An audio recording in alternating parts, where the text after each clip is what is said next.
जब बहू ने पढ़ी ससुर की डायरी। घर की नई नवेली इकलौती बहू एक प्राइवेट बैंक में बड़े ओहदे पर थी।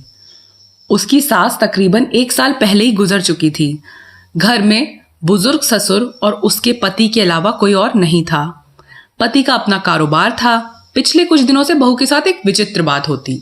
बहू जब जल्दी जल्दी घर का काम निपटाकर ऑफिस के लिए निकलती, ठीक उसी वक्त ससुर उसे आवाज देते और कहते, बहू मेरा चश्मा साफ कर मुझे देती जा। लगातार ऑफिस के लिए निकलते समय बहू के साथ यही होता। काम के दबाव और देर होने के कारण कभी कभी बहू मन ही मन झल्ला जाती, लेकिन फिर भी अपने ससुर को कुछ बोल नहीं पाती। जब बहू अपने ससुर के इस आदत से पूरी तरह ऊब गई तो उसने पूरे माजरे को अपने पति के साथ साझा किया। पति को भी अपने पिता के इस व्यवहार पर बड़ा ताज्जुब हुआ, लेकिन उसने अपने पिता से कुछ नहीं कहा। पति ने अपनी पत्नी को सलाह दी कि तुम सुबह उठते के साथ ही पिताजी का चश्मा साफ करके उनके कमरे में रख दिया करो, फिर ये झमेला समाप्त हो जाएगा। अगले दिन बहू ने ऐसा ही किया और अपने ससुर के चश्मे को सुबह ही अच्छी तरह साफ करके उनके कमरे में रखाई। लेकिन फिर भी उस दिन वही घटना पुनः हुई और ऑफिस के लिए निकलने से ठीक पहले ससुर ने अपनी बहू को बुलाकर उसे चश्मा साफ करने के लिए कहा। बहू गुस्से में लाल हो गई, लेकिन उसके पास कोई चारा नहीं था। बहू के लाख उपायों के बावजूद ससुर ने उसे सुबह ऑफिस जाते समय आवाज देना नहीं छोड़ा। धीरे धीरे समय बीतता गया और ऐसे ही कुछ वर्ष निकल गए। अब बहू पहले से कुछ बदल चुकी थी। धीरे धीरे उसने अपने ससुर की बातों को नजरअंदाज करना शुरू कर दिया और फिर ऐसा भी वक्त चला आया जब बहू अपने ससुर को बिल्कुल अनसुना करने लगी। ससुर के कुछ बोलने पर वह कोई प्रतिक्रिया नहीं देती और बिल्कुल खामोशी से अपने काम में मस्त रहती। गुजरते वक्त के साथ ही एक दिन बेचारे बुजुर्ग ससुर भी गुजर गए। समय का पहिया कहाँ रुकने वाला था, वो घूमता रहा। छुट्टी का एक दिन था। अचानक बहू के मन में घर की साफ सफाई का ख्याल आया। वो अपने घर की सफाई में जुट गई। तभी सफाई के दौरान मृत ससुर की डायरी उसके हाथ लग गई।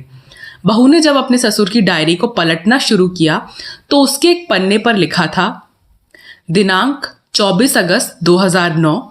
आज के इस भागदौड़ और बेहद तनाव व संघर्ष भरी जिंदगी में घर से निकलते समय बच्चे अक्सर बड़ों का आशीर्वाद लेना भूल जाते हैं, जबकि बुजुर्गों का यही आशीर्वाद मुश्किल समय में उनके लिए ढाल का काम करता है। बस इसीलिए जब तुम चश्मा साफ कर मुझे देने के लिए झुकती थी तो मैं मन ही मन अपना हाथ तुम्हारे सिर पर रख देता था, क्योंकि मरने से पहले तुम्हारी सास ने मुझे कहा था कि बहू को अपनी बेटी की तरह प्यार से रखना और उसे ये कभी भी मत महसूस होने देना कि वो अपने ससुराल में है और हम उसके माँ बाप नहीं हैं। उसकी छोटी मोटी गलतियों को उसकी नादानी समझकर माफ कर देना। वैसे मेरा आशीष सदा तुम्हारे साथ है बेटा। डायरी पढ़कर बहू फूट फूट कर रोने लगी। आज उसके ससुर को गुजरे ठीक 2 साल से ज्यादा समय बीत चुके हैं, लेकिन फिर भी वो रोज घर से बाहर निकलते समय अपने ससुर का चश्मा साफ कर उनके टेबल पर रख दिया करती है, उनके अनदेखे हाथ से मिले आशीष की लालसा में।